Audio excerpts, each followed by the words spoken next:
ഇനി ultra violet raise ആണ്, U V raise. നമ്മളിൽ കുറച്ച് പേരെങ്കിലും യു വി റേസിനെ കുറിച്ച് കേട്ടിട്ടുണ്ടായിരിക്കും. നോക്കാം നമുക്ക് എന്തൊക്കെയാണ് ആ യു വി റേസിൻ്റെ സ്പെഷ്യാലിറ്റീസ്, വേവ് ലെങ്ത് റേഞ്ച് എന്താണ്, ഫ്രീക്വൻസി റേഞ്ച് എന്താണ്, യൂസസ് എന്തൊക്കെയാണ്. ആദ്യത്തെ point, U V rays are produced by very hard bodies. നമ്മൾ ഇതിനു മുമ്പ് ഇൻഫ്രാറെഡ് റേസിനെ കുറിച്ച് പറഞ്ഞിരുന്നു. അതും ഒരു ഹീറ്റ് വേവ്സ് ആയിരുന്നു. ഹോട്ട് ബോഡീസ് വേണമെങ്കിൽ ഇൻഫ്രാറെഡ് റേസ് പ്രൊഡ്യൂസ് ചെയ്യും. ഇവിടെ അൾട്രാവയലറ്റ് ആണ്, very hot bodies. Hot bodies അല്ല, ഒരു പടിയും കൂടി മുകളിൽ വെരി ഹോട്ട് ബോഡീസ് പ്രൊഡ്യൂസ് ചെയ്യുന്ന ഒരു ഇലക്ട്രോമാഗ്നറ്റിക് വേവ് ആണ് U V rays. U V rays are produced by very hot bodies. The sun is an important source of UV rays but fortunately absorbed by ozone layer. ഇത് നമുക്ക് അറിയാവുന്ന ഒരു കാര്യമാണ്. നമ്മുടെ സണ്ണാണ് നമ്മുടെ എർത്തിലേക്ക് വരുന്ന യു വി റേസിൻ്റെ ഏറ്റവും വലിയ സോഴ്സ്. പക്ഷേ നമ്മുടെ ozone layer, U V rays നമ്മുടെ ശരീരത്തിന് ഹാനികരമാണ്. ക്യാൻസർ പോലെയുള്ള അസുഖങ്ങളൊക്കെ നമ്മുടെ യു വി റേസ് ദേഹത്ത് വന്ന് വീണ് കഴിഞ്ഞ് കഴിഞ്ഞാൽ ഉണ്ടാകുമെന്നറിയാം. അതുപോലെ തന്നെ ഒരു പക്ഷേ സൺബേൺ ഉണ്ടാകാനായിട്ടുള്ള ചാൻസ് ഒക്കെ വളരെയധികം കൂടുതലാണ്. അപ്പോൾ യു വി റേസ് നമ്മുടെ എർത്തിലേക്ക് വരുന്നത് അത്ര നല്ലതല്ല. അതിന് ഓൾറെഡി ഒരു സെറ്റപ്പ് നമ്മുടെ എർത്ത് തന്നെ ഉണ്ടാക്കി വെച്ചിട്ടുണ്ട്, ഓസോൺ ലെയർ. ഓസോൺ ലെയർ ഈ യു വി റേസിനെ എന്ത് ചെയ്യും? അബ്സോർബ് ചെയ്യും. അതാണ് നമ്മുടെ നെക്സ്റ്റ് പോയിന്റ്. സണ്ണാണ് യു വി റേസിൻ്റെ important source.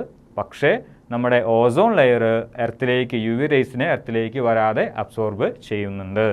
The sun is an important source of U V rays but fortunately absorbed by ozone layer. ഇനി അതിൻ്റെ ഫ്രീക്വൻസി റേഞ്ചും വേവ് ലെങ്ത് റേഞ്ചുമാണ്. Frequency range 10⁻14 hertz to 10⁻16 hertz. അതിൻ്റെ വേവ് ലെങ്ത് റേഞ്ച് 400 നാനോമീറ്റർ മുതൽ 1 nanometre വരെ. ഇനി U V റേസിൻ്റെ കുറച്ച് uses നോക്കാം. ഒന്നാമത്തേത്, these are used in burglar alarms.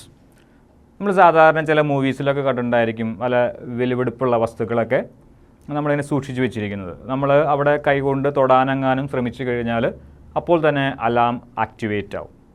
അതുപോലെയുള്ള സന്ദർഭങ്ങളിലൊക്കെ നമുക്ക് വേണമെങ്കിൽ യു വി റേസിനെ ഉപയോഗിക്കാനായിട്ട് സാധിക്കും. ബർഗ്ലർ അലാമുകളിൽ നമ്മൾക്ക് യു വി റേസിനെ ഉപയോഗിക്കാനായിട്ട് സാധിക്കും.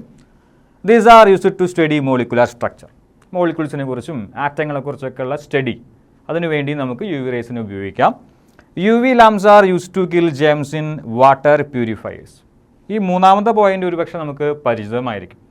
പല വാട്ടർ പ്യൂരിഫയേഴ്സിലും ഒരുപക്ഷെ യു വി എനാബിൾഡ് അല്ലെങ്കിൽ യു വിയുടെ ചെറിയൊരു യു വി എന്ന് എഴുതിയിട്ടുണ്ടായിരിക്കും, അതല്ലെങ്കിൽ അതിൻ്റെ ഒരു സിമ്പലൊക്കെ ഒരുപക്ഷെ കൊടുത്തിട്ടുണ്ടായിരിക്കും. അതിനുള്ള കാരണം ഇതാണ്, അവിടെ യു വി ലാമ്പ് ഉപയോഗിച്ച് യു വി റേസിനെ പ്രൊഡ്യൂസ് ചെയ്തിട്ടാണ് അവിടെയുള്ള വാട്ടറിനെ പ്യൂരിഫൈ ചെയ്യുന്നത്. അങ്ങനെയാണെങ്കിൽ വാട്ടർ പ്യൂരിഫയേഴ്സിലും യു വി റേസിന് നമുക്ക് ഉപയോഗിക്കാം. These are used in the eye surgery. കൃത്യമായിട്ടുള്ളൊരു പ്രിസിഷന് വേണ്ടിയിട്ട് യു വി റേസിനെ നമുക്ക് ഉപയോഗിക്കാനായിട്ട് സാധിക്കും. വളരെ കോംപ്ലിക്കേറ്റഡ് ആണ് ഐ സർജറിയൊക്കെ. അവിടെ ഒരു കൃത്യമായിട്ടുള്ളൊരു പ്രിസിഷന് വേണ്ടിയിട്ട് നമുക്ക് യു വി റേസിനെ ഉപയോഗിക്കാനായി സാധിക്കും. And these are used to sterilise surgical instruments.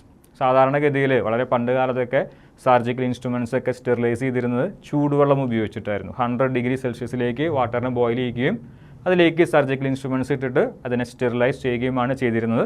പക്ഷേ ഇപ്പോൾ നമുക്കറിയാം യു വി റേസിന് ചെറിയ ചെറിയ മൈക്രോ ഓർഗാനിസംസിനൊക്കെ കില്ല് ചെയ്യാനായിട്ടുള്ള കഴിവുണ്ട്. അങ്ങനെയെങ്കിൽ സർജിക്കൽ ഇൻസ്ട്രുമെൻറ്റ്സിനെ സ്റ്റെറിലൈസ് ചെയ്യാനും നമുക്ക് യു വി റേസിനെ ഉപയോഗിക്കാനായി സാധിക്കും.